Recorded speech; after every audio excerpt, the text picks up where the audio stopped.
என் இஸ்லாமிய சொந்தங்களே, அஸ்ஸலாம் அலைக்கும்.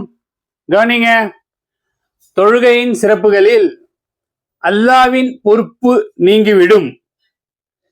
இந்த ஹதீஸை கவனமாக கேட்போமா? ஹசரத் முஆத் இப்னு ஜபல் ரலியல்லாஹு அன்ஹு அவர்கள் கூறுகிறார்கள், எனக்கு ரசூலுல்லாஹி ஸல்லல்லாஹு அலைஹி வஸல்லம் 10 உபதேசங்களை செய்தார்கள். எவ்வளவு? 10 உபதேசங்களை செய்தார்கள். ஒன்று, நீர் கொல்லப்பட்டாலும் தீயில் எரிக்கப்பட்டாலும் அல்லாஹ்வுக்கு எதையும் இணை வைக்காதீர். 2, பெற்றோருக்கு மாறு செய்யாதீர். எதுவரையெனில் உமது மனைவியை விட்டுவிடும்படியும் முழு செல்வத்தையும் செலவழிக்கும்படியும் அவர்கள் கூறினால் கூட அதையும் மீறக்கூடாது. 3, வேண்டுமென்றே ஃபரஸ் தொழுகையை விட்டுவிடாதீர். அவ்வாறு செய்பவரை விட்டும் அல்லாஹ்வின் பொறுப்பு நீங்கிவிடுகிறது. 4வது, மது அருந்தாதீர். அது எல்லா தீமைகளுக்கும் வேறாகும். 5, அல்லாஹ்வுக்கு மாறு செய்யாதீர். அதனால் அல்லாஹ்வின் கோபம் ஏற்படுகிறது. 6, உமது படையினர் அனைவருமே இறந்துவிட்டாலும் கூட நீர் போர்க்களத்தை விட்டு ஓடிவிடாதீர்.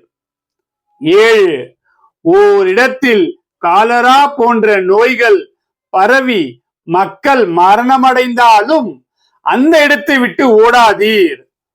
8, உமது குடும்பத்தினருக்கு முடிந்தவரை தாராளமாக செலவு செய்வீராக. 9, அவர்களை கண்டிப்பதற்காக உபயோகப்படுத்தும் பிரம்பை அகற்றிவிடாதீர். 10, அல்லாஹ்வை பற்றி அவர்களுக்கு அச்சமூட்டிக் கொண்டே இருப்பீராக.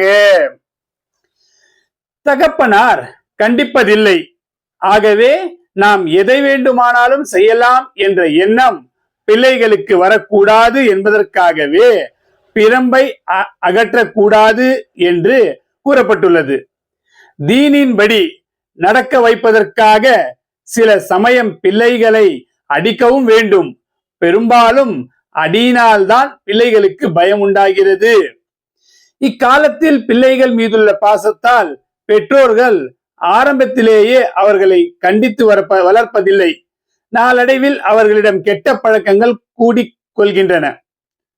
அப்போது பெற்றோர் அழுது புலம்புகின்றனர்.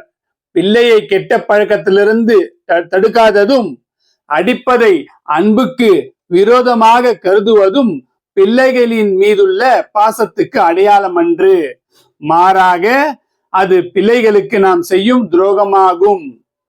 பிள்ளைக்கு உடலில் கட்டி உண்டாகிவிட்டது, மருந்து தடவினால் எரியும், ஆபரேஷன் செய்தால் வலிக்கும் என்பதற்காக எந்த அறிவுள்ள தந்தையும் அதற்கு சிகிச்சை செய்யாமல் விடமாட்டார்.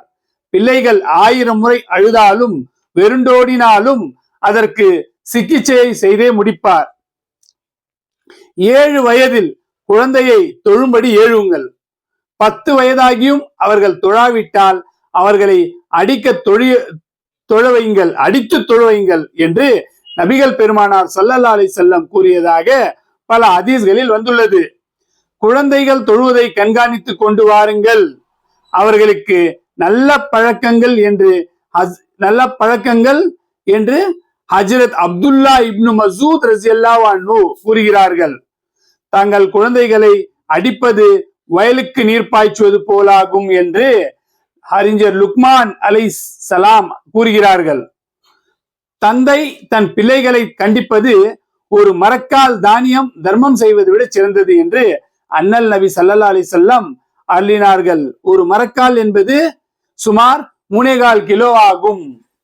குடும்பத்தாரை கண்டிப்பதற்காக தனது வீட்டில் சாட்டையை தொங்கு விடுபவர்களுக்கு அல்லாஹ் ரஹ்மத் செய்வானாக என்று ஒரு ஹதீஸிலும், ஒரு தந்தை தன் பிள்ளைகளுக்கு நல்ல பழக்கங்களை கற்றுக் கொடுப்பதை விட சிறந்த செல்வத்தை வழங்கிவிட முடியாது என்று இன்னொரு ஹதீஸிலும் அறிவிக்கப்பட்டுள்ளது. சுப்ஹானல்லாஹ்.